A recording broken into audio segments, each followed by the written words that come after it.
2018년 4월 17일이죠.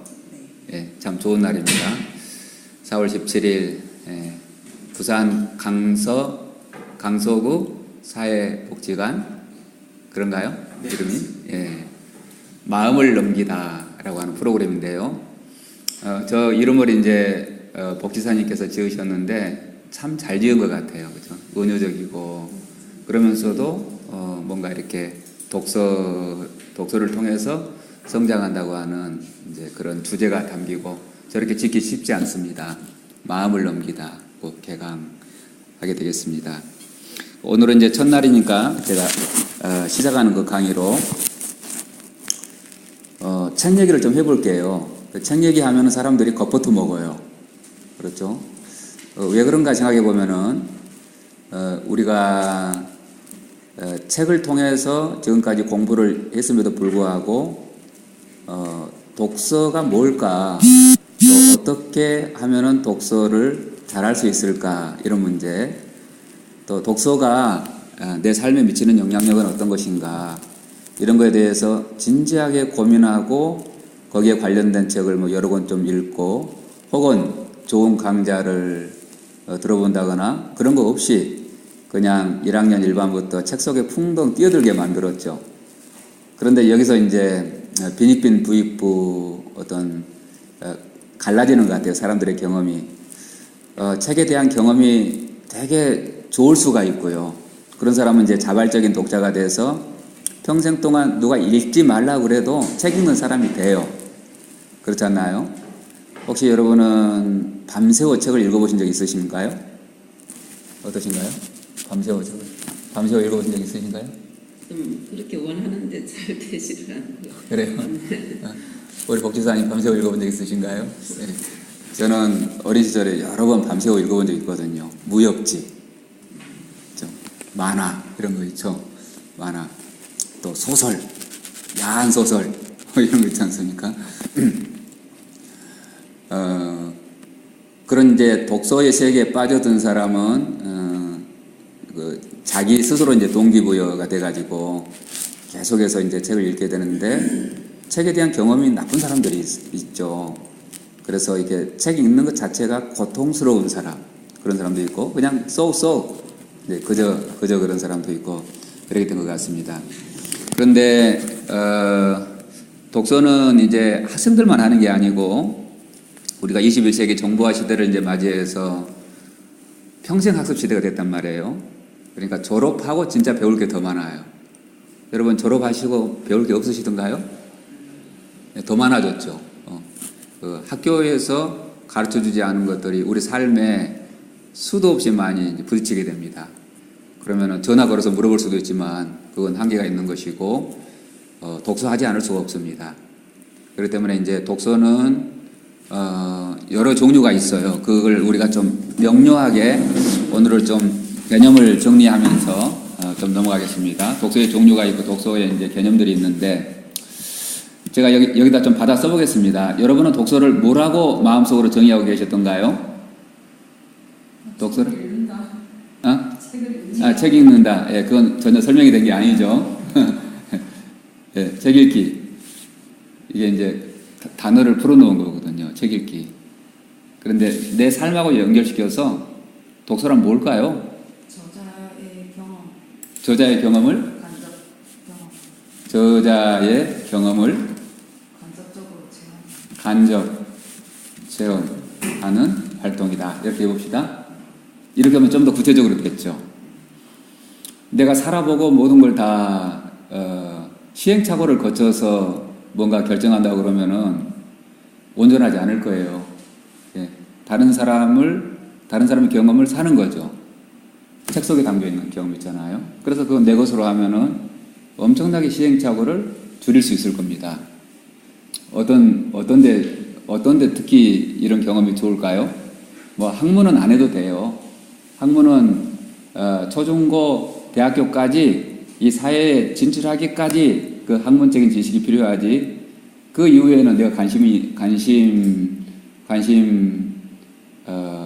있는 분야가 없다 해도 사는데 아무런 지장이 없지 않습니까? 그런데 간접 체험이 꼭 필요한 영역들이 있는데 그런 걸 혹시 한번 생각해 보실 수 있으실까요? 예를 들어서 제 경험을 말씀드려 보면은 부부 생활. 결혼들 하셨습니까? 우리 목사님 결혼하셨습니까? 예, 결혼하셨습니까? 예, 결혼했습니까? 어디 그 남자하고 잘 되던가요? 저는 참 힘들었거든요, 이게. 사회생활, 직장생활 다. 예, 그렇죠. 예, 우선 부부 생활만 해도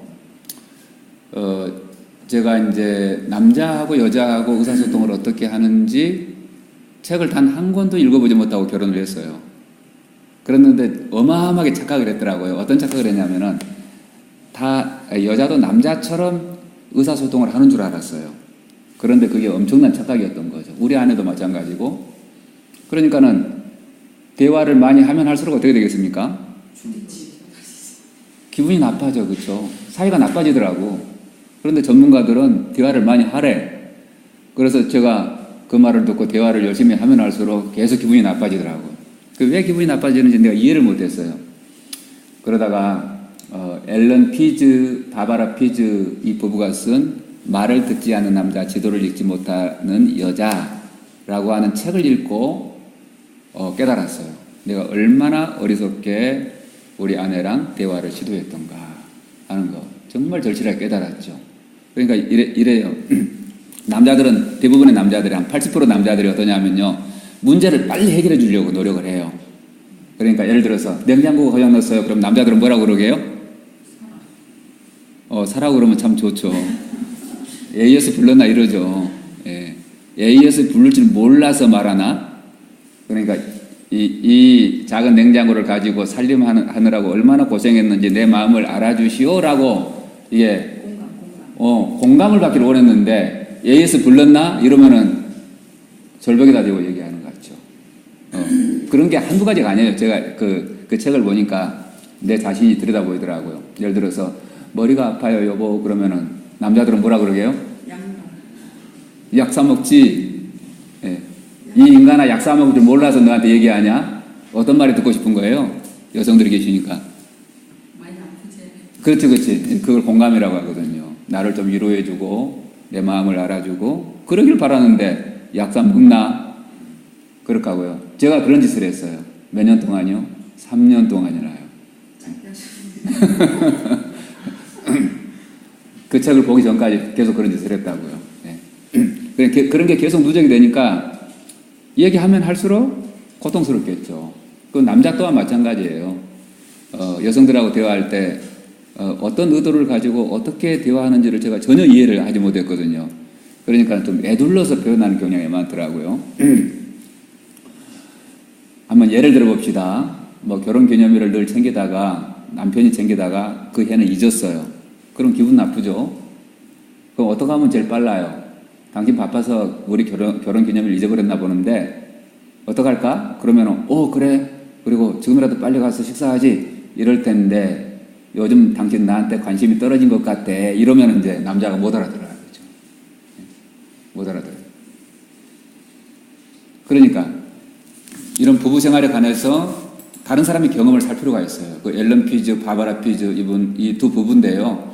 이분들은 평생 동안 부부관계 의사소통만 연구하는 분들이 있더라고요. 전 세계를 돌아다니면서 부부관계, 서양의 부부, 동양의 부부, 또 남아메리카, 뭐 북아메리카, 뭐 아프리카 이런 부부들은 도대체 어떻게 의사소통하는지를 가서 연구하고 책 쓰고 강연하는 사람이었어요. 그래가지고 거기에 한 10개쯤 돼요. 남자가 여자에게 말 잘하는 방법, 여자가 남자에게 말 잘하는 방법, 거기다 기록되어 있더라고요. 그러니까 그게 이제 저자의 경험을 사는 거죠, 돈 주고. 얼마 주면 살 수 있어요? 한 100만 원 드나요? 예. 한 2만 원 주면 살 수 있죠. 세상에 가장 값싼 게 책이다. 책. 이보다 더 값싼 게 어디 있을까? 그 사람들은 한 평생 한 30년 연구하고 체험하고 강의해서 책 한 권 쓰는데 우리는 한 10,000원 정도 주고 그 경험을 사서 내 것으로 만들면 되죠.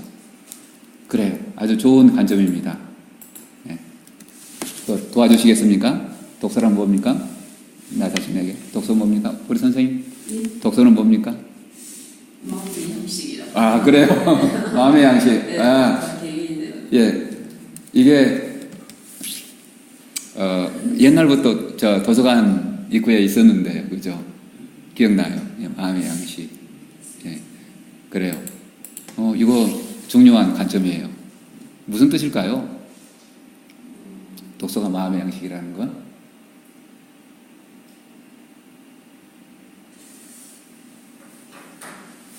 우리 몸이 음식 먹어야 살듯이 마음의 우리 정신세계도 에너지가 필요하니까. 예, 정신세계에도 양식이 필요하죠.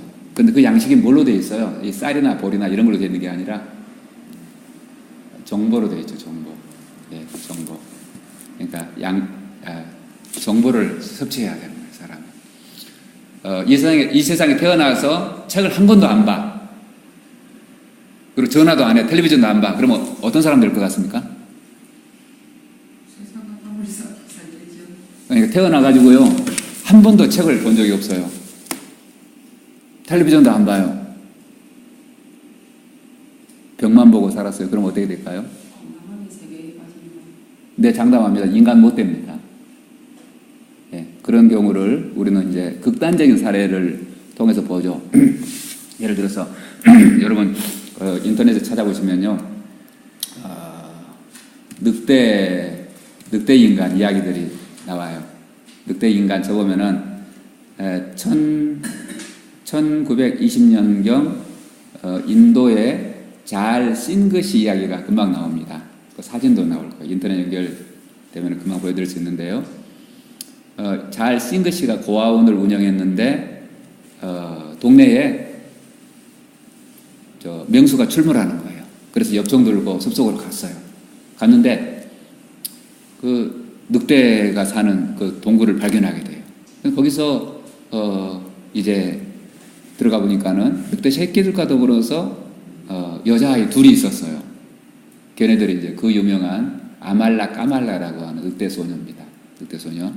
걔네들을 구해가지고요, 이제 깨끗하게 씻기고 입히고 이제 사람 사회화 교육을 시키는데 구출할 때 어땠을까요?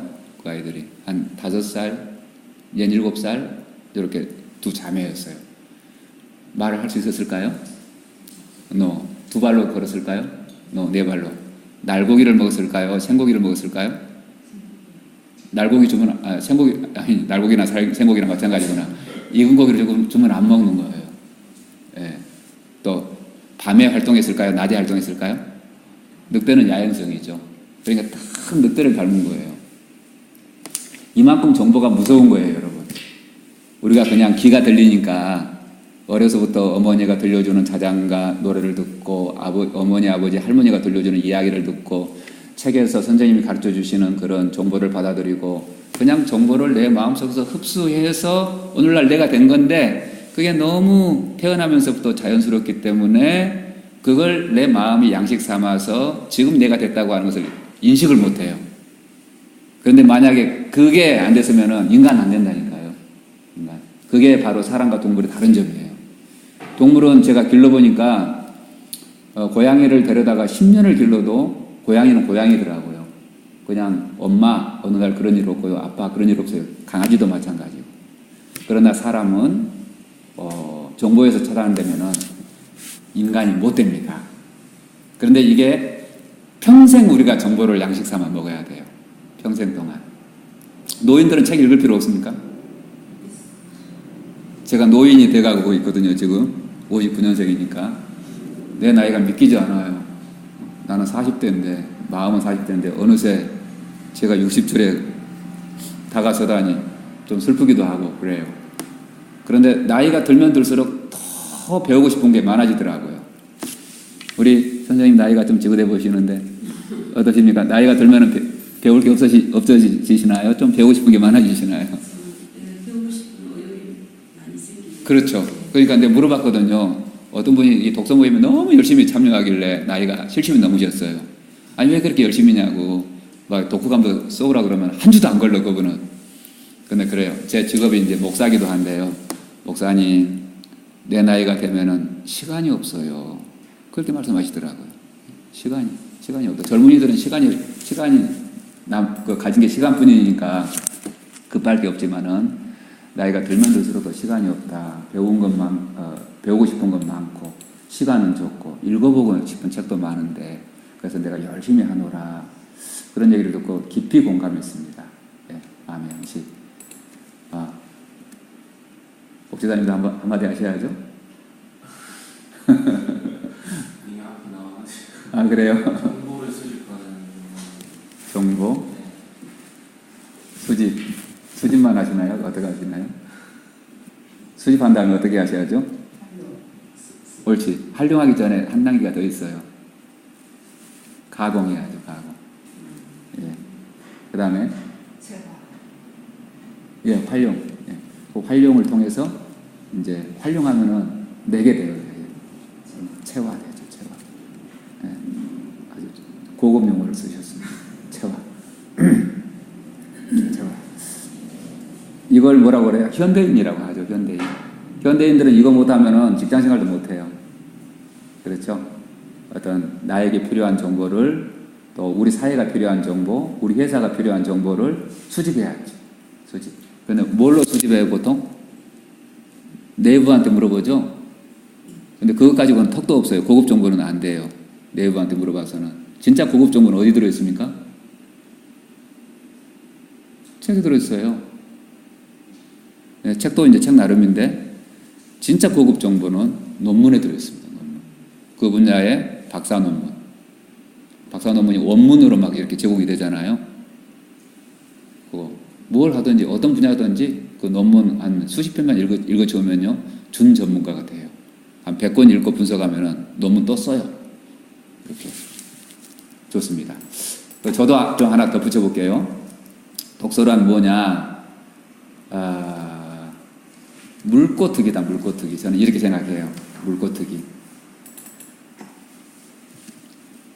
자, 여기 써보겠습니다. 물고 아시죠? 저는 시골 출신이라 이런 용어가 나와요. 물고. 지난 5,000년간 인류가 문자를 발명한 이래 인류의 지식을 문자의 형태로 책에 담아서 저장하기 시작했어요. 그 시대를 역사학자들이 역사 시대라고 구별을 해요. 그러니까 문자가 발명되기 이전 시대를 뭐라고 하게요? 선사 시대라고 그래요. 선사 시대. 선사 시대의 기준이 뭐라고요? 문자를 발명한. 그런데 그 선사 시대가 더 길어요? 역사 시대가 더 길어요? 예, 비교할 수 없을 만큼 선사 시대가 길죠. 그 몇만 년이라는 둥, 뭐 몇십만 년이라는 둥, 얼마나 오래됐는지 몰라요. 왜냐하면 기록이 없으니까. 우리가 알 수 있는 것은 유물을 보고 그냥 짐작할 뿐이에요. 진정으로 인류의 역사는 문자를 기록한 이후에 시작이 된 거죠. 왜냐하면 기록에 남았으니까.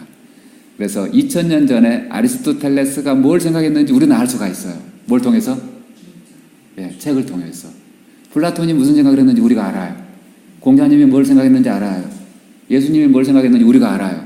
석가모니께서 뭘 생각했는지 우리는 알아요. 문자를 통해서. 그게 놀랍죠. 그런데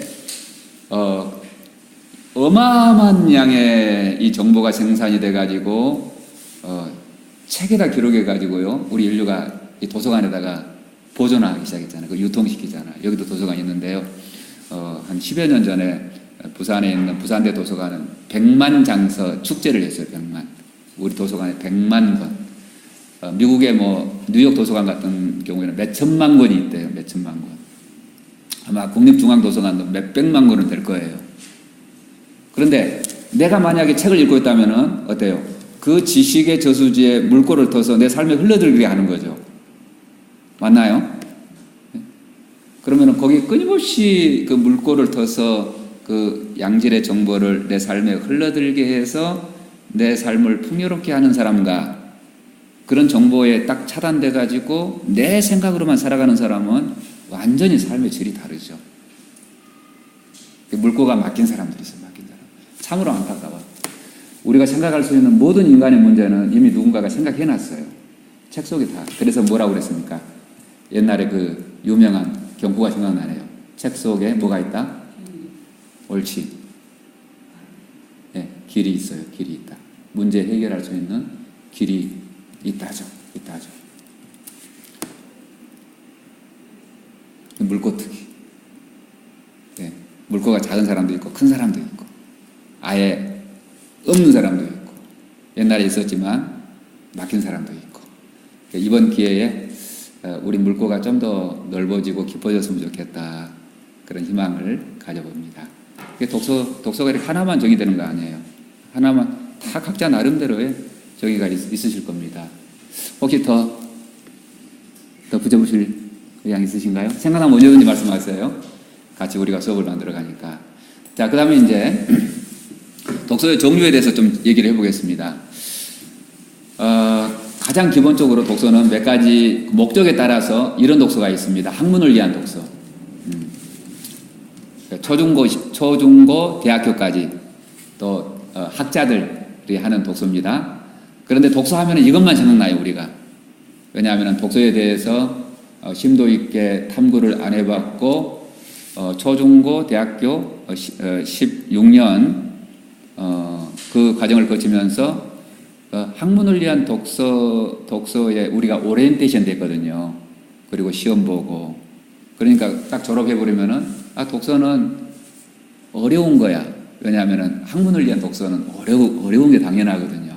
내가 모르는 지식을 끊임없이 탐구해서 그 정보를 가공해서 논문도 쓰고 발표도 하고 뭐 상도 받고 그래야 될 거 아닙니까? 지식도 하고. 그런데 이건 독서가, 극히 일부 중에 하나다, 이 독서는. 그러니까 이 독서를 우리가 벗어나지 못하면은 진짜 독서의 맥락을 놓치게 된다. 나머지 독서가 있어요. 그럼 무슨 독서가 또 있을까요? 실용 독서가 있죠. 실용 독서. 제 자신을 생각해 보면은 저는 대학원을 졸업한 이후에 진짜 내가 읽고 싶은 책을 읽게 됐던 것 같아요. 대학원만 해도 교수님께서 읽으라는 걸 읽어야 돼요. 그래야 좋은 성적 나오거든요. 그런데 졸업을 해버리니까 얼마나 시원하던지요.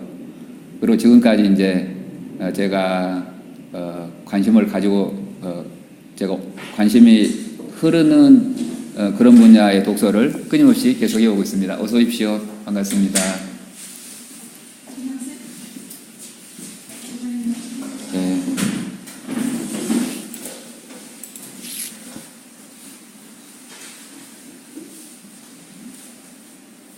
제가 어떤 분야를 이렇게 집중적으로 공부했는지 제가 제 자신을 한번 여러분한테 공개해 보면요. 처음에는 신학을 했겠죠. 목사니까. 그런데 교육학을 공부했어요. 교육학을 한 부전공 했죠. 교육학을 어마어마하게 공부를 했어요. 제 나름대로.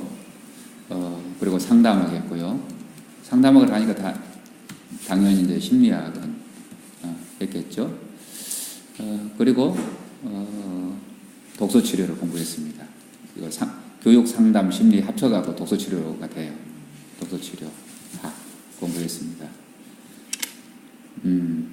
그 다음에 이제 제가 그 다음에 모든 건 제가 어떻게 얘기하면 교양으로 다 분류하고 있어요. 그 물리학도 제가 읽어보려고 하나 개론을 샀는데요. 도저히 못 읽어내겠더라고요. 너무 수식이 어려워가지고 불가능했어요. 그렇지만 경제에 관해서도 제가 계속 공부를 하고 있고 정치에 관해서도 계속 공부를 하고 있고 철학에 관해서도 계속 공부를 하고 있고 참 관심이 끌리는 대로 이런 쪽으로 계속 공부를 하고 있는데 그 중에서도 이제 어떤 삶의 문제를 다루는 삶의 문제에 대한 독서가 저한테 크게 유익했어요. 대인관계에 관한 거라든지 어떤 마음의 문제를 다루는 거라든지 관계의 문제를 다루는 거라든지 생활에 여러 가지 적응하는 문제라든지 또 뭐 경제적인 문제라든지 이런 삶의 문제를 다루는 독서 이런 게 참 도움이 됐습니다. 자, 그 다음에 또 독서가 있는데요. 취미 독서 있죠. 이것도 무시 못해요. 그냥 휴식이 되는 독서 있잖아요. 휴식이 아무 생각 없이 책을 펼치고 그냥 그 책을 읽는 것 자체가 나에게 기쁨을 주고 그 오락이 되고 쉼이 되고 그런 독서 있죠. 자, 그 다음에 또 어떤 독서가 있냐면은 치유를 위한 독서가 있습니다. 치유와 성장을 위한 이런 독서가 있죠. 그러니까 학문을 위한 독서는 학창 시절이 끝나요. 그리고 소수의 사람, 이제 대학 교수라든지 혹은 어떤 특별한 전문직에 있는 사람들을 빼놓고는 우리가 학문을 위해서 독서할 필요는 없어지잖아요. 그런데 학문을 위한 독서가 끝났다고 그래서 나머지 세 가지 독서가 없어지면 안 된다는 거죠. 그게 어떤 내 삶의 문제를 해결하는 실용적인 독서든지 취미를 위한 독서든지 혹은 치유와 성장을 위한 독서든지 우리가 해보려고 하는 것은 요겁니다. 요거하고 실용 독서. 이게 주된 목표고 실용 독서. 요거 해보려고 치유와 성장을 위한 독서. 아시겠죠? 자, 학문을 위한 독서는 독서 기술이 있어야 돼요. 논문 쓰려면 어렵잖아요. 뭐 글쓰기 지도도 받아야 되고 막 비판적인 토론도 해야 되고요. 좀 골치 아파요, 이 동네는. 그런데 이 동네는 열심히 하면 할수록 마음이 따뜻해지고 서로 격려가 되고 그러는 게 아니라 만신창이가 돼요. 왜냐하면 논리적으로 토론을 하니까 마음은 안 돌봐주거든요. 대학원 한 학기 하면 사람들은 만신창이가 될 텐데 나 싫어해요. 여러분 좋아하세요? 이거 여기 두꺼운 책 한 주일에 한 권씩 요약해가지고 발표하게 해볼까요? 그런 모임 좋으세요? 어떠세요? 요거 아니에요. 요거 일부 우리 생활에 도움이 되는. 그러니까 다시 말씀드립니다. 우리 마음을 다스리고 대인관계를 개선하고 생활상의 여러 가지 다양한 문제를 해결하는 그런 영역. 그런 영역. 책을 제가 소개했습니다. 여러분 커리큘럼 속에 있습니다. 나중에 설명드릴게요. 근데 진짜 해보고 싶은 요거. 치유와 성장. 내면에 치유와 성장이 일어나도록 이 독서를 해보려고 하는 거다. 이 독서는 독서의 기술이 필요해요. 실용 독서는 그다지 독서의 기술이 필요한 건 아니에요. 이런 건 발췌 독서, 발췌 읽기 하면 돼요. 발췌 읽기. 내가 필요한 부분만 찾아서 읽으면 돼요. 실용 독서. 전화번호를 다 보는 사람 없지 않습니까? 잡지를 처음부터 끝까지 다 갖다 보는 사람도 없지 않습니까? 나한테 필요한 거, 요거만 골라서 보면 됩니다. 취미 독서, 이건 진짜 기술이 필요치 않아요. 내가 보기에 만만한 거 들고 읽으면 되지. 무슨 기술이 필요하나요? 요쪽은 느리게 읽어야 더 좋아요. 느리게 읽어야. 우리는 느리게 읽을 겁니다. 느리게. 어때요? 여러분 책을 빨리 읽으면 좋대요? 느리게 읽으면 좋대요? 어떻게 들으셨나요? 여러 번 읽어요? 그러니까 속도가 느린 게 좋을까요? 빠르게 좋을까요? 느리게? 학문을 위한 독서는 빨라야 좋아요. 또 실용 독서도 빨라야 좋아요. 그런데 치유와 성장을 위한 독서는 속도는 아무런 상관이 없어요. 주제 파악을 못해도 no problem. 이게 책을 공부하자고 모인 게 아니거든요. 책을. 자, 치유와 성장을 위한 독서. 몇 가지 제가 지침을 드립니다. 우리는 이거 해볼 건데, 거울 독서를 해볼 거예요. 거울 독서. 무슨 독서요? 거울 독서. 여러분, 오늘 아침에 거울 보셨습니까? 혹시 그 거울이 브랜드가 뭔지, 혹시? 우리 선생님, 브랜드. 거울, 보신 거울 브랜드. 벽거울 브랜드? 붙박이.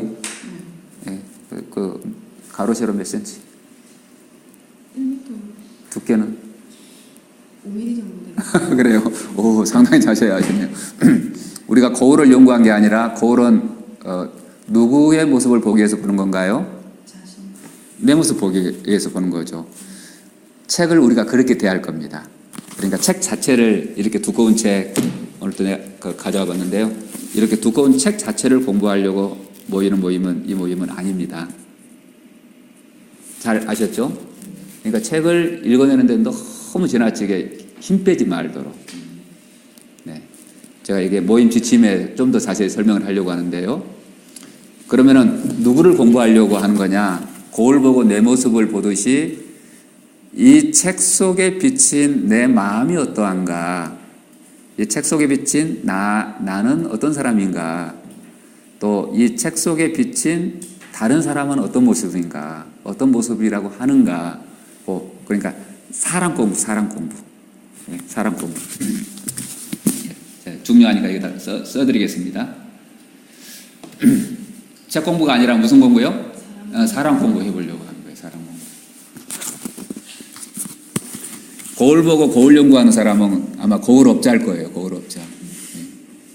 거울업자에는 거울 연구 안 해요. 책 보고 책을 연구하는 사람은 특별히 필시 출판업자나 아니면 그 분야의 학자일 거예요. 우리는 학자 되려고 여기 모인 거 아니고요. 출판업자 되려고 모인 거 아니고요. 도서를 비평하려고 하는 비평가 되려고 모이는 게 아니라 내 공부. 그렇게 제가 방향을 틀 거예요. 거울 보고. 그런데 거울에 비친 모습은 다 똑같지 않죠. 아마 이 지구에 70억 인구가 있다면 어떨까요? 70억 명이 다 같아야 정상이에요? 달라야 정상이에요? 그런데 사실은 70억 개만 있는 게 아니에요. 오늘 내 모습이 다르고 내일 내 모습이 달라지거든요. 그렇지 않습니까? 오늘은 거울에 비친 모습이 멋져 보였는데 내일은 미워 보일 수도 있죠. 그렇죠? 오늘은 부시시 보이는데 내일은 예뻐 보일 수도 있죠. 그러니까 우리가 여기 이제 추천한 책들을 제가 소개하고 읽어드리기도 하고 뭐 여러분이 읽어오셔도 괜찮고 어쨌든 그걸 거울 삼을 텐데요. 이 책에 대해서 무슨 얘기를 하든지 그건 그 책에 비친 그 사람의 모습이니까 우리가 거기다 대고 틀렸어요, 맞았어요 할 필요가 있나요, 없나요? 없어요. 예. 전혀 없습니다, 전혀. 그걸 제가 굉장히 많이 강조해드리고 싶습니다. 우리는 비판하는 모임이 아니라 옳고 그른 것을 알아보려고 모이는 모임이 아니라 다 각자 내 모습 있잖아요. 그걸 꺼내 놓으면은 그렇단 말이군요. 이렇게 하면 돼요.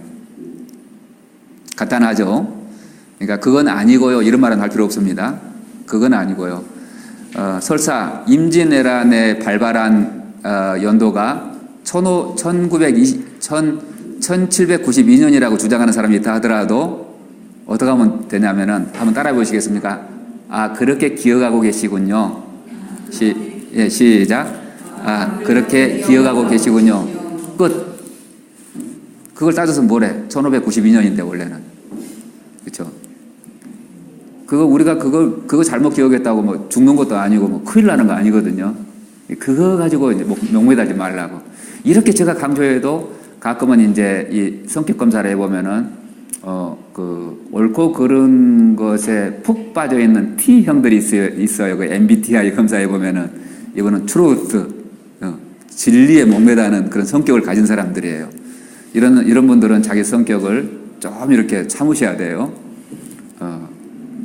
그거야 이제 개인적으로 바로 알면 되니까 상대방이 잘못 기억하고 있다 하더라도 큰일 나는 거 아니기 때문에 우리 역사가 뭐 삐뚤어진다거나 그런 일이 아니기 때문에 그렇게 기억하셨군요. 특별히 어떤 사람이 어떤 느낌을 얘기할 때 다음 주에 우리가 어린 왕자 가지고 할 텐데요. 어린 왕자를 보고 굉장히 화났어요. 누군가가 이렇게 자기 느낌을 이야기해요. 거기다 대고 이런 아름다운 작품을 보고 화가 나다뇨. 이렇게 해서는 안 된다는 거예요. 특별히 다른 사람의 감정은 옳고 그름이 없습니다. 감정이 먼저 일어나 버렸는데 거기다가 어떻게 옳고 그름을 따질 수 있겠습니까? 그랬을 때는 어떻게 해요? 아무개 씨, 그렇게 느끼셨군요. 같이 보실까요? 시작. 아무개 씨, 그렇게 느끼셨군요. 예, 아무개 씨, 그렇게 느끼셨군요. 또 어떤 사람이 어린 왕자를 읽고 나는 우주 여행을 해보고 싶어. 앨런 머스크라고 하는 사람이 뭐 화성 여행을 한다는데 나 거기 가보고 싶어.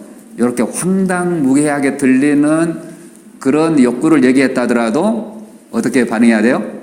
그렇게 들리셨군요. 그런 욕구가 있으시군요. 끝. 이렇게 하시면 됩니다. 잘 기억하십시오. 이렇게 하지 않으면 안 하면 거울 독서가 안 돼요. 비판하기 시작하면 텍스트로 들어가 버려요. 그래서 무엇이 옳으냐 그러냐 뭐 따지면요 우리는 없어져 버려요. 정작 공부해야 될 나는 없어져 버리고 거기 이제 우리가 그 진실을 밝혀도 그만 안 밝혀도 그만 그런 것에 빠져가지고 진짜 맥락을 놓치게 됩니다. 이거 중요합니다. 자, 그 다음에 두 번째 우리가 뭘 해보려고 하냐면은 마중물 독서를 해보려고 합니다. 마중물. 마중물이라고 혹시 여러분 네? 알아요? 마중물 아실까요? 제가 여기 사진을 가져온 것 같은데 여기 있다. 예. 이거 보여드려야 확실하거든요. 그죠? 예. 이 그림하고 더불어서 이 개념을 이해하면 더 확실하게 기억할 수 있어요. 이거 보신 적 있죠, 저거? 예? 수도 펌프. 예. 어떻게 물 나올까요? 마중물을 넣어야지. 어떻게?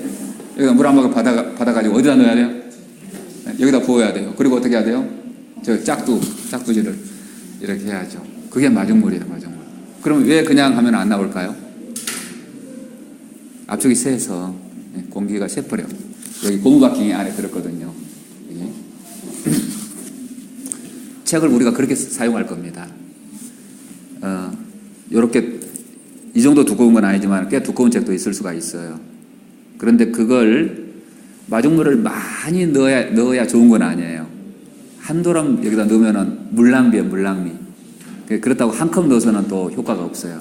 아주 적절한 분량. 우리가 좀 읽어내고 편안하게 소화해낼 수 있는 분량의 그 물 있잖아요. 마중물을 우리가 사용할 거예요. 책을 그렇게 사용할 거예요. 그 다음에는 뭐가 중요하냐면은 우리 이야기를 해보는 게 중요해요. 여러분 가슴속에 있는 이야기 있잖아요. 가슴속에 있는 이야기. 즐거운 이야기로부터 시작하면 좋죠. 내가 행복했던 순간, 내가 어떤 감격했던 순간, 성공했던 순간들, 의미 있었던 순간들, 그런 거 얘기하시면 돼요. 내 얘기. 그런데 서로 나의 이야기는 또 다른 사람에게 마중물이 돼요. 그게 이제 우리가 더불어서 모이는 까닭입니다. 혼자 책 읽을 수도 있지만 왜 여러 명이 모이나? 여러 명이 모이면 거울이 일단 많아서 좋고요. 이 책만 거울은 아니거든요. 책은 하나의 거울이고 어미러예요. 어미러. 더 미러가 아니라 어미러. 우리가 지금 이렇게 6명이 모였는데요. 저도 제 얘기를 해볼 거예요. 틈나는 대로. 그러면 서로가 서로에게 거울도 되어주고 마중물도 되어주는 거다. 그렇게 하면은 대단한 유익이 있어요. 그러니까 혼자 책을 읽었을 때는 도저히 올라갈 수 없는 경지에 우리가 올라가게 돼요. 그러니까 독서의 명언에서 이런 게 있는데요. 한번 암송해 보십시오. 제가 말씀드려 볼게요. 한 사람이 10권의 책을 읽는 것보다도 10사람이 한 권의 책을 읽고 토론하는 것이 낫다. 외우셨나요? 다시 한번 해볼게요. 한 사람이 10권의 책을 읽는 것보다도 10사람이 한 권의 책을 읽고 어떻게 해야 돼요? 토론하는 게 낫다. 같이 해보시죠. 시작.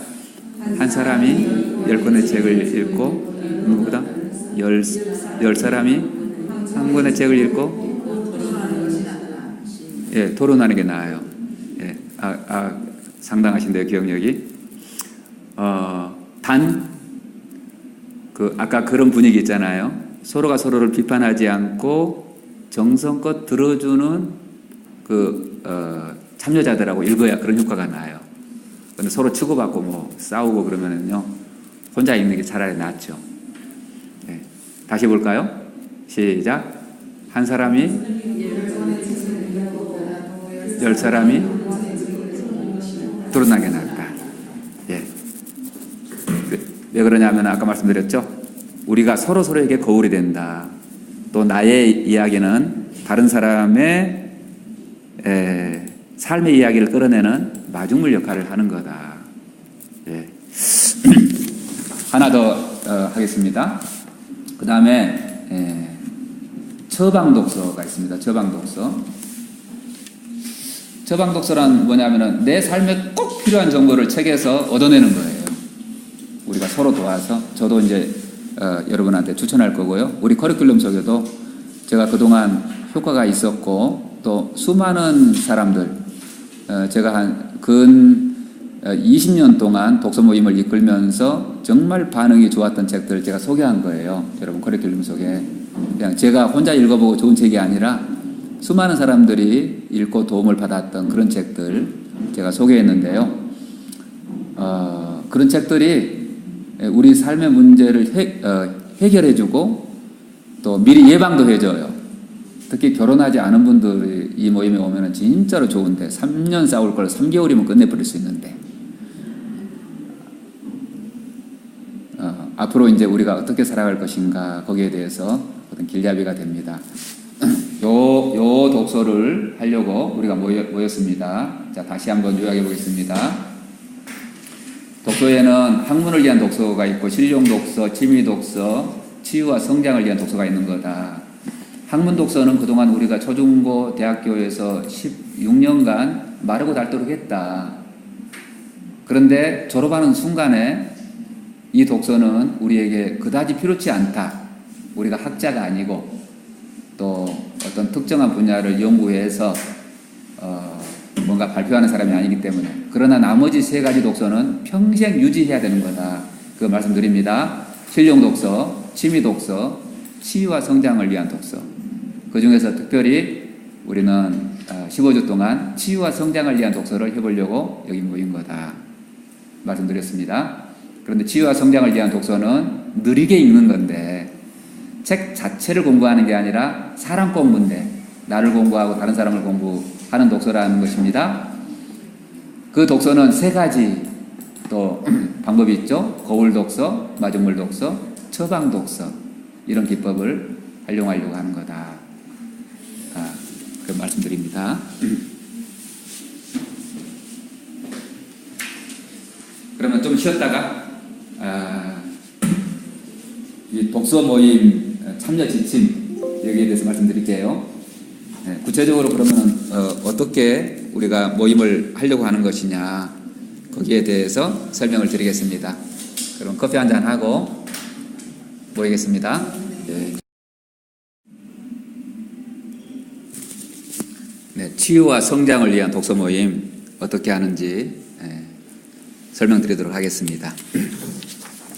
우선 인쇄물을 같이 보시죠. 독서 모임 참여 지침입니다.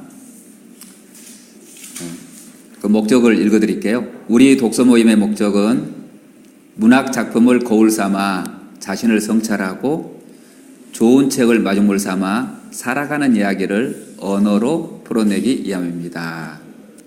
한마디로 말해서 책을 적당히 읽고 말하는 모임이에요. 잘 아셨죠? 예, 말하는 모임. 그 다음과 같은 참여자의 권리와 의무를 숙지하여 자발적이고 행복한 독서 모임이 될 수 있기를 바랍니다. 그랬는데요. 권리가 훨씬 많아요. 예. 우리 권리는 7가지고 의무는 3가지입니다. 그러면은 저랑 같이 한번 읽어보시겠습니까? 읽고 하나하나 설명드릴게요.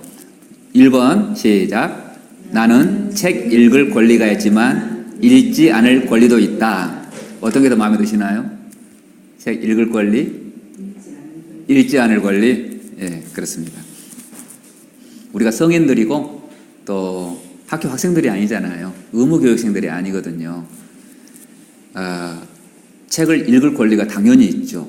예, 그렇지만 읽지 않을 권리도 있어요. 예. 그래서 이 모임에 올 때는 나 책 못 읽었는데 강사님이 나한테 질문하면 어떡하지? 이런 걱정은 전혀 하실 필요가 없습니다. 그럴 때는 마음속으로 어떻게 하시면 되겠어요? 나는 책 안 읽을 권리를 행사하고 있다. 이렇게 생각하시면 돼요. 그래도 그렇죠. 부끄러워서 어떻게 가요? 그러실 필요가 없습니다. 왜냐하면 제가 책을 이 그림책 같은 경우에는 다 찍어놨거든요. 그러니까 PPT로 보여드리려고 그래요.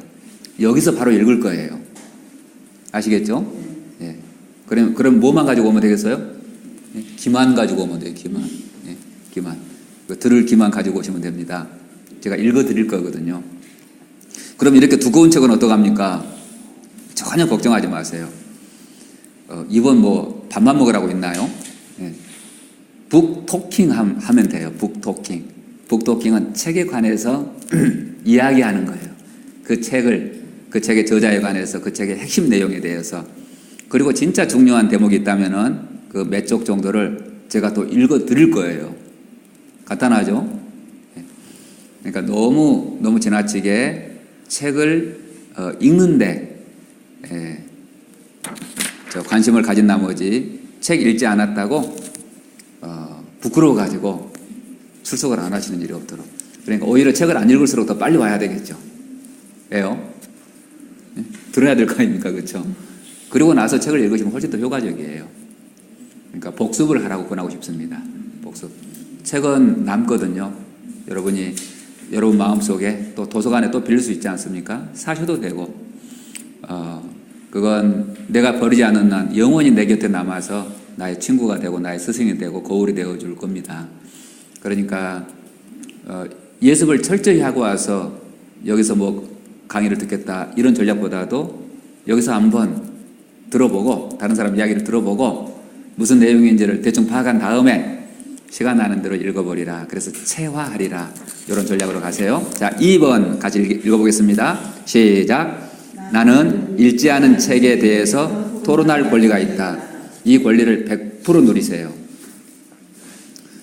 프랑스 사람이 쓴 책 중에서 정말 제가 마음에 드는 책이 있었는데 제목만, 내용은 별거 없어요. 읽지 않은 책에 대해서 토론하는 법, 이런 책이 있어요. 읽지 않은 책에 대해서 토론하는 법. 그래가지고요, 내용을 읽어보니까 대충 이래요. 우리는 이제 현대사회는 책을 가지고 이제 우리 공부를 하기 때문에 수도 없이 독서 토론을 하게 된다는 겁니다. 그랬을 때 여러 가지 이제 경우가 생기는데 첫 번째 경우는 뭐냐면은 책을 다 읽었을 때, 읽은 내용이 다 기억날 때, 그 주제에 대해서 내가 할 말도 있을 때 최상의 조건이죠. 그러나 그런 경우가 얼마나 되겠어요. 그 다음에 이제 어떤 경우가 있냐면은 책을 읽었는데 무슨 내용인지 주제 파악이 안 돼. 이런 경우도 있죠. 또 세 번째, 책을 읽었는데 아무것도 생각 안 나. 읽었다는 느낌만 남아요. 흐뭇해. 그런데 무슨 내용인지를 모르겠어. 이럴 수도 있고요. 네 번째는 더 심각한데 책을 사놓고 거들떠도 못 봤어요. 그냥 표지만 봤어요. 앞뒤로 표지만 봤어요. 이런 경우도 생길 수가 있죠. 그런데 다섯 번째는 더 심각해요. 책도 못 구했어. 그랬다 할지라도 이 저자가 이렇게 준 거예요. 잘 들어보세요. 쫄지 마라. 어떻게 하지 말라? 네? 쫄지 마라. 그 주제에 대해서 반응하라. 첫 번째가 쫄지 마라. 두 번째가 그날 그 토론하는 주제에 대해서 반응해라. 이 세상에 그 무슨 주제가 됐든지 내가 살아온 만큼 그 주제에 대해서 내가 경험하고 모아놓은 정보가 있을 거 아니겠습니까? 그게 육아가 됐든지 뭐 부부생활이 됐든지 뭐 사회생활이 됐든지 직장관계든지 대인관계든지 나도 나름대로 할 얘기가 있다고요. 그러니까 쫄지 말고 그 주제에 대해서 반응해라. 그래요. 그러니까 걱정 마세요. 우리는 읽지 않은 책에 대해서 무슨 권리가 있나요? 토론할 권리가 있습니다. 세 번째, 같이 읽어보겠습니다. 시작. 나는 저자의 생각에 이의를 제기할 권리가 있다. 우리가 이제 학교 생활을 하면서 어떤 게 마음의 습관이 생기냐면 책에 쓰여진 것은 다 진실이다 이렇게 믿는 경향성이 있어요. 그러나 전혀 그렇지 않습니다. 그게 교과서에 쓰여 있다 하더라도 교과서가 틀릴 수 있습니다. 그냥 저자의 의견일 때가 많습니다. 사실과 의견을 구별하지 않은 것도 있습니다. 저자의 의견은 하나의 의견이에요. 더 의견이 아니라 의견이죠. 의견. 얼마든지 그 생각에 내 생각을 덧붙일 수 있고 건전한 비판을 할 수가 있고 내 생각을 말할 수 있죠. 걱정 마세요. 책에 대해서 뭐든지 말씀하시면 됩니다. 이딴 책을 왜 썼어? 이렇게 말해도 괜찮아요. 4번 시작. 나는 내 생각을 표현할 권리도 있지만 침묵할 권리도 있습니다. 우리 헌법에도 보장된 권리를 다시 일깨워 드립니다. 나는 내 생각을 표현할 권리가 있다. 이건 표현의 자유. 그런데 말하지 않을 권리, 이건 무슨 권리일까요? 묵비권. 네, 묵비권. 억지로 말하실 필요가 없다. 이런 얘기예요. 내가 말할 생각이 나면은 말하고, 그렇지 않으면 침묵할 권리도 있다. 억지로 하시는 건 오히려 손해가 됩니다. 지위와 성장을 위한 독서는. 5번, 여러분이 기뻐하실 것 같은데. 시작. 나는 과제를 수행할 권리가 있지만 포기할 권리가 있다. 제가 종종 좀 과제를 드릴 수도 있어요. 그러면은 그것 때문에 뭐 너무 골머리를 썩지 마세요. 이게 나한테 도움이 된다고 생각하면은 하시고, 그렇지 않으면 어떤 권리를 행사하면 되겠습니까? 포기할 권리. 예. 성인 독자이기 때문에 꼭 기억하십시오. 6번 시작. 나는 책을 구입할 권리가 있지만 사지 않을 권리도 있다. 그래요. 책을 못 샀으면 그냥 빨리 오셔요. 예. 여기서 북토킹 하는 걸 들으셔야 되잖아요. 7번 중요합니다. 시작. 나는 내 자신의 인격을 보호할 권리가 있다. 7번 꼭 기억하십시오. 우리가 이야기를 하다 보면 좀 분위기에 휩쓸려서 나도 저 정도 이야기는 해야 될 것처럼 압력을 받을 수도 있어요. 그러니까 다 어떤 자기의 어떤 가면을 벗고 부끄러운 얘기를 하는데 나는 아직 준비가 안 됐는데 꼭 해야만 될 것 같은 그런 그룹의 압력을 받을 때가 있어요. 그때 꼭 기억하십시오. 내 마음이 허락하는 것만큼만 내 자신에 대한 이야기를 하시면 됩니다. 아셨죠? 예. 내가 이야기를 해놓고 부끄러워져. 다음에 모이면 못 나오겠어. 그러면 손해잖아, 오히려. 이야기 안 하는 게 낫잖아요.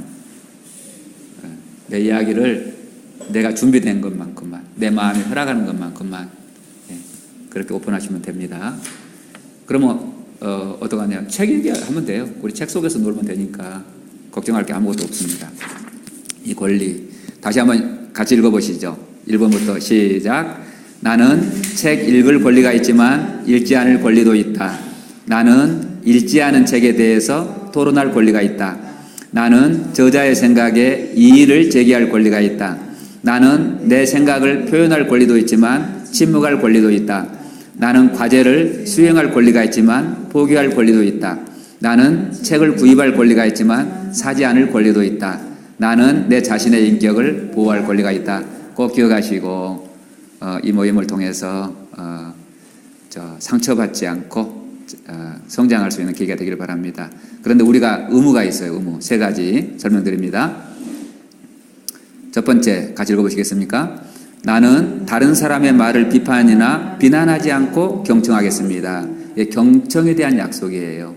경청에 대한 약속. 자, 경청은 어떻게 하는 걸까요? 기술이거든요, 이건요. 고개는 어떡하고? 고개는 끄덕이고. 네. 여러분 잘 아시는 편이셔요. 여성들은 잘 아셔요. 남자들이 경청하라고 그러면은 자기는 고개를 끄덕였대. 그런데 비디오를 찍어놔 보면은 목이 기부스한 것처럼 빳빳이 있거든요. 네, 여러분 잘 아십니다. 고개를 끄덕이고. 그 다음에 다른 사람이 말할 때는 어떡하고요? 눈은 어디다 두고요? 쳐다보고. 제일 제가 상처받을 때가 언제냐면은 강의를 하러 갔는데 학생들의 대다수가 스마트폰을 들여다보고 있어. 그럼 더 이상 말하고 싶지 않아. 네. 그건 안 되죠. 그러니까 다른 사람의 눈을 보고 끄덕인다고 하는 것은 그 사람을 존중한다는 의미가 되거든요. 그러면 말하는 사람도 이제 신이 나고, 네. 반드시 꼭 지키셔야 됩니다. 네. 경청. 두 번째 같이 읽어보시겠습니까? 나는 다른 사람의 생각이나 욕구, 감정을 있는 그대로 수용하겠습니다. 그래서 아까 제가 이 기법을 뭐라고 부르냐면은 이 김용규 선생님이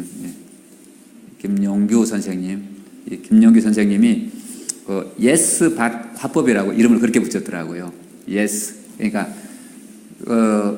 이제 우리가 책 자체를 공부하자고 하는 게 아니고 나 자신을 공부하고 다른 사람을 공부하자고 하는 것이기 때문에 그 사람이 무슨 생각을 이야기하든지 무슨 느낌을 이야기하든지 무슨 욕구를 이야기하더라도 그 사람의 생각과 느낌과 욕구를 그 사람의 것으로 인정해버리면 돼요. 그게 예스예요, 예스. 아, 당신의 생각이 그렇군요. 당신의 감정이 그렇다는 거군요. 당신의 희망사항, 바람이 그렇다는 거군요. 이렇게 하면 돼요. 예스. 한번 연습해 보겠습니다. 이게 안 되면은 우리 모임이 다른 독서 모임하고 아무런 차별이 없어요. 의미가 없어요. 그냥 내가 혼자 독서하는 것보다도 못해져요. 그러니까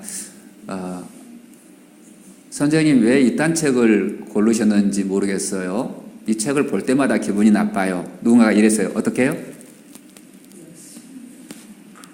그렇게 생각하셨군요. 아무개 씨는 같이 해보시죠. 아무개 씨는 아무개 씨는 그렇게 느끼셨군요. 그렇게 느끼셨군요. 예, 됐죠? 예.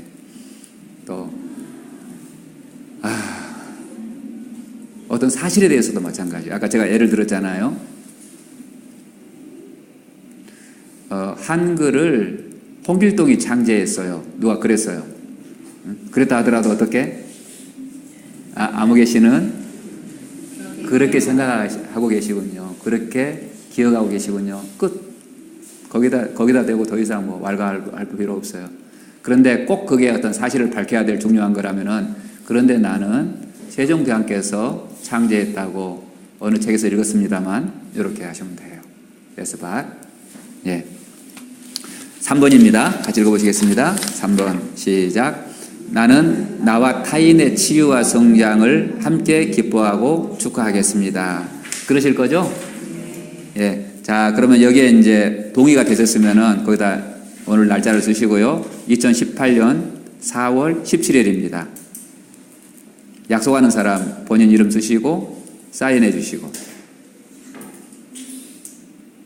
그 다음에 보증을 2사람 세워야 돼. 예? 옆에 사람한테. 예, 옆에 사람 2사람한테 서로 예, 보증이 되어 주시면 돼요.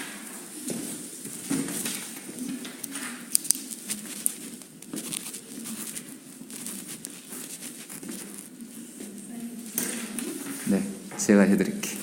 나머지.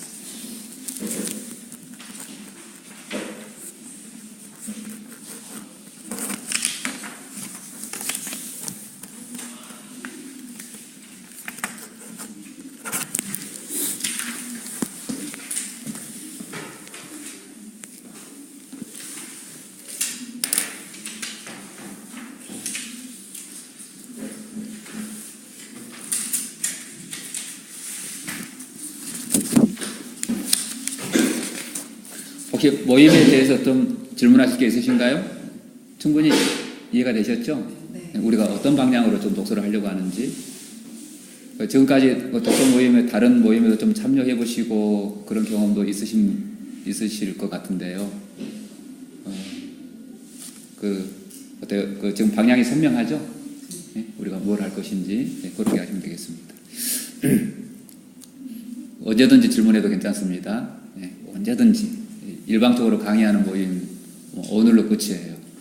그러니까 다음 주부터는 더 여러분이 더 이야기할 수 있는 시간이 더 많도록 제가 그렇게 읽겠습니다. 오늘 오렌테이션이니까 제가 말을 많이 합니다. 그리고 이제 오늘 여기를 좀 봐주시죠. 여기 커리큘럼 북테라피, 마음을 넘기다. 아주 이름을 잘 지으셨어요. 사회복지사 선생님께서 마음을 넘기다. 마음의 책장을 이렇게 하나하나 넘기는 게 이제 우리를 성찰하는 거잖아요. 또 마음을 넘기면서 내가 하고 싶은 얘기가 참 많을 거예요. 주로 이제 두 부분으로 나눠서 모임을 운영하려고 합니다. 우리가 2시간 모이는 가운데 오늘처럼 첫 번째 시간은 제가 발제를 할 거예요. 주제에 대해서. 그 발제하는 주제를 쭉 살펴보면은 오늘 오리엔테이션 책의 힘 했죠. 다음 주에는 언어의 힘. 우리가 말하는 모임이니까 도대체 말이 어떤 힘을 가지고 있나. 그게 어떤 문법을 공부하려고 하는 게 아니라 말이 사람에게 미치는 영향력, 말과 사람의 관계, 이런 걸 아주 제가 좀 집중적으로 발제를 하고 또 토론하고 하려고 해요. 그리고 3주 5가지 독서의 개념을 좀 다시 정립하려고 합니다. 독서는 5가지 독서가 있거든요. 그 독서가 우리가 개념이 너무 줄어들었어요. 독서의 개념이. 그 독서의 개념을 바로 잡고 평생 동안 활용할 수 있도록 안내할 겁니다. 4주차 자가 치유 전략. 그래서 적시적인 적서. 이게 우리 생활을 위해서 실용 독서 있잖아요. 실용 독서, 또 자기 성장과 치유를 위한 독서.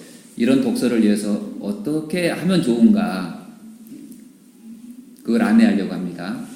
적시적인 적서. 적절한 시기에 적절한 사람에게 적절한 책을 연결시키는 게 중요한데요. 거기에 대해서 설명하고. 5주 치유와 성장을 위한 글쓰기.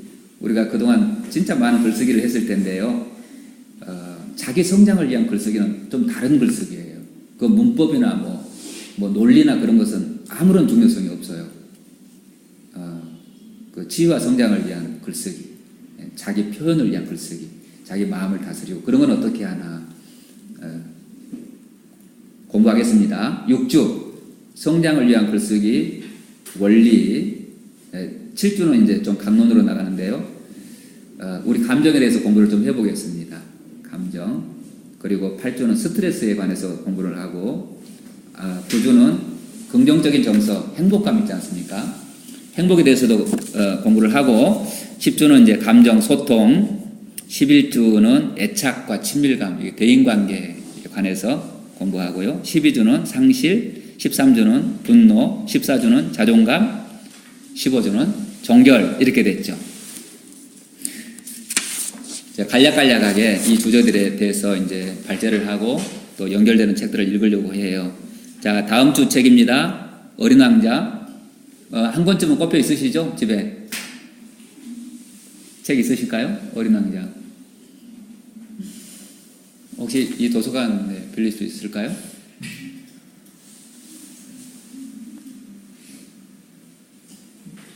이 책을 어떻게 구해 오실 수 있으십니까? 어떠십니까?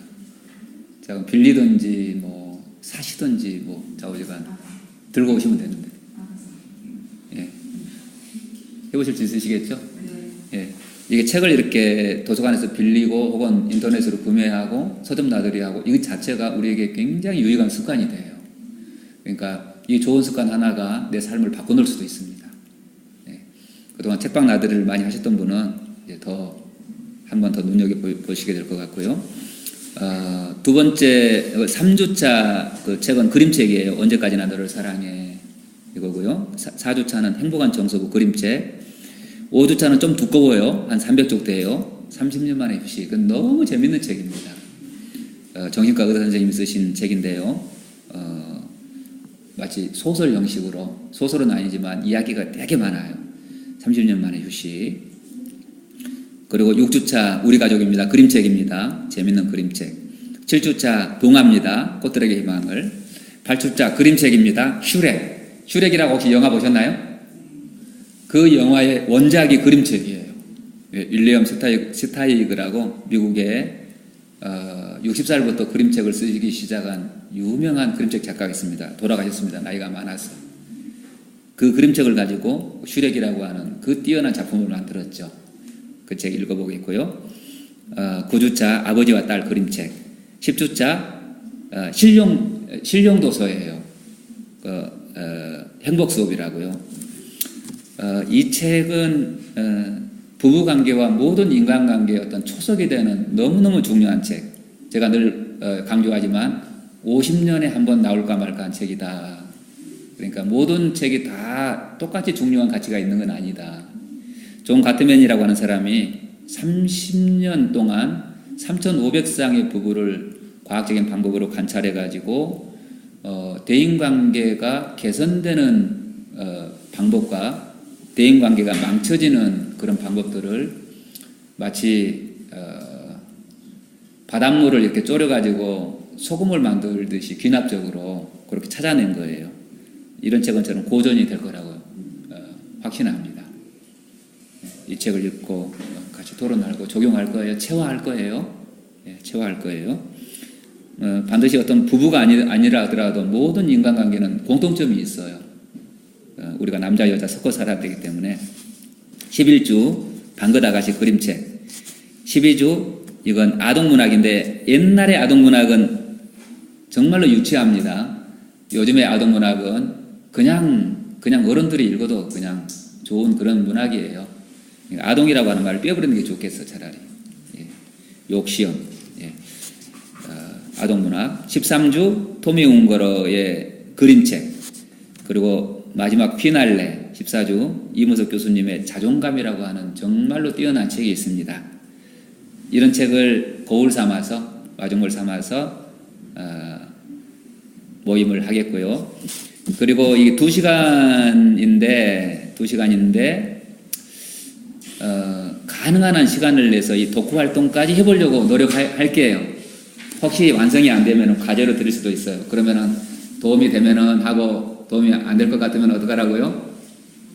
네, 과제 안 할 권리를 누리시기 바랍니다. 그런데 하면은 진짜 도움이 돼요. 이런 게 글쓰기 있는데요. 5분 전력 질주, 뭐 치유적 소감문 쓰기, 대화 글쓰기, 감사 목록 100가지, 강점 목록 100가지, 타인의 강점 100가지, 꿈 목록 100가지, 패러디 시쓰기, 나전달 글쓰기, 감정 코칭 대화 및 나전달법 대화, 행복 습관 일지 활용법, 행복 습관 일지 발표, 내가 이루고 싶은 100가지 꿈 목록 발표 이런 것들이 있는데요. 이런 건 제가 평생 동안 활용하는 정말 뛰어난 그 자기 마음을 다스리는 글쓰기 기법이에요. 이런 게 체화되면은요, 내가 강력한 도구를 하나씩 가지게 되는 거예요. 요즘은 스마트폰이 있어서 여기다도 많이 해요. 목록 글쓰기. 예를 들어서 나의 강점 찾아보기 100가지 제가 한 420가지 정도 썼거든요. 여기다가 내가 할 수 있는 거. 그런 거 한번 하고 나면 어떠냐면은 내 자신이 뿌듯해져요. 그러니까 이건 잔소리예요. 자존감 좀 가져. 자존감.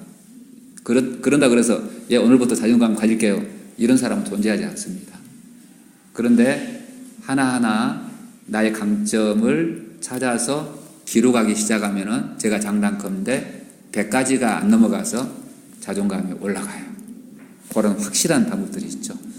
그런 것들까지도 안내를 해보려고 합니다.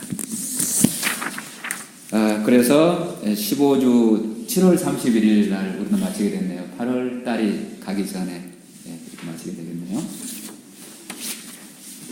이게 우리 일정인데요.